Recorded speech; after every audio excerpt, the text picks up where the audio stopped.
Microwave Massacre 1983. Dark horror comedy. But more filler than comedy. More comedy than horror. Don't you hate it when you go into that? You look at this awesome VHS cover for it. Guess what? It's not even a microwave. It's a microwave oven. No. It's just an oven. Period. Yeah, and like an 80s style one, so you know it's not a microwave. And it's built on all props. It's a cannibalistic horror movie. But they cut away from all the death scenes. We'll go through it hardcore. So it starts off. Okay, so let me give you an introduction of the characters and the basic plot. It stars Jackie Vernon, which is the old comedian who does Frosty the Snowman. So from you're the like, 70s okay, cartoon. you know, it's Frosty the Snowman, so you think it's gonna be legit? Like, hey, you got a legend in this movie. And that makes you want to watch it. Plus the dope cover. Okay, he's a construction worker that is a drunk. He hates his wife's cooking of gourmet meals, and he complains about it. That's his motive for doing what he does. And then every day he's at construction doing no work, and it's always lunchtime, and there's this blonde bimbo that's just in there. The movie starts off with is a chick, camera on the tits, camera on the ass, and then she shows and flashes the construction workers, which is the main character and his extra two friends, and they never show a boss or anything.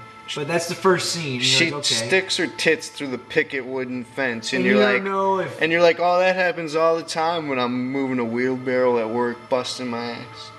Like sitting on my break with no boss yelling at me. That happens all the time. They have like no boss. They're just doing nothing. Yeah. Small talking bullshit. Like, first scene you're like, okay, and then like one construction guy runs over there, flirt with her, and the other one you're like, okay, so it's not even clear if so let's get to it. If one she does it with one guy or all of them. Okay, so he's bickering with his wife. Let's get to this. So it skips to him. So and he his wife kills his wife. afterward. Didn't see it coming, of course, and in a drunken stupor. Then he wakes up. No, get this. No, he does it shaking a pepper shaker at the camera. You don't even get to see his wife getting killed. They have all these props, but they didn't know like how to edit a death scene or show you where the prop came from and how it got cut off. They just show you the with prop the gore. afterwards. Yeah. Cut away from it.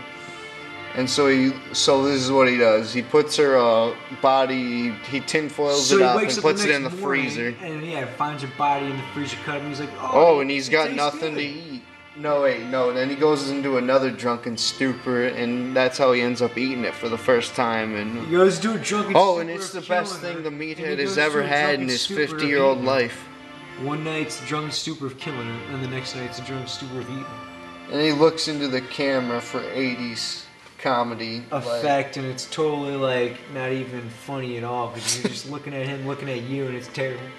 And it's the 80 feel camera, so you can't even feel anything except filler. Yeah, he freezes the body parts, Frozen Terror style, a movie that I almost watched instead of this. So he's freezing the body parts, his own wife. It's like, and he's going to work. It's like something you'd read on the NewYorkPost.com. And so then there's only it's only an hour and 12-minute movie, and there's only 20 minutes left, and you're like, okay. So his wife's dead, and there's two more other deaths, and it's like. And you're like, when is this? And he's never used the microwave yet. He ate the body part frozen. So you're like, when the hell is this microwave massacre gonna happen? And he never uses it. It's just an 80s oven, like a straight up oven, like he set on 350 and put like a prop body part in it. So then he starts killing whores. Oh yeah, just like prostitutes on the streets. They just show up to his work site where he's always on break with his black friend. And the other bar, the only other place that they rented out to shoot the movie. Yeah, the bar. So it's a vacant lot with no construction going on. Then the bar, and then his house. Suffocation, other deaths. Oh wait, and then throw in his weird neighbors who are having a threesome and cross-dressing, and they never even go back to him again. I almost thought hey, they're the red herring in a sense. That's why they show them, hey, they're the. I almost thought they were gonna follow them. They were gonna be the killers. Bad guys, but no. But no, it's just him with filler death scenes and cutaway. I'm so hungry I could eat a whore. That sounds exactly like Frosty. But yeah, the best thing with this movie, the only thing the only enjoyment is when you're watching it, look away and you can hear his voice, Hardcore Frost the Snowman, and just picture him in all these scenarios. Happy birthday. No, it's Happy Birthday. So all the death scenes are off screen, and you're like, what a surprise! The lead character dies off screen at the end of the movie. Oh yeah, here's the last ending.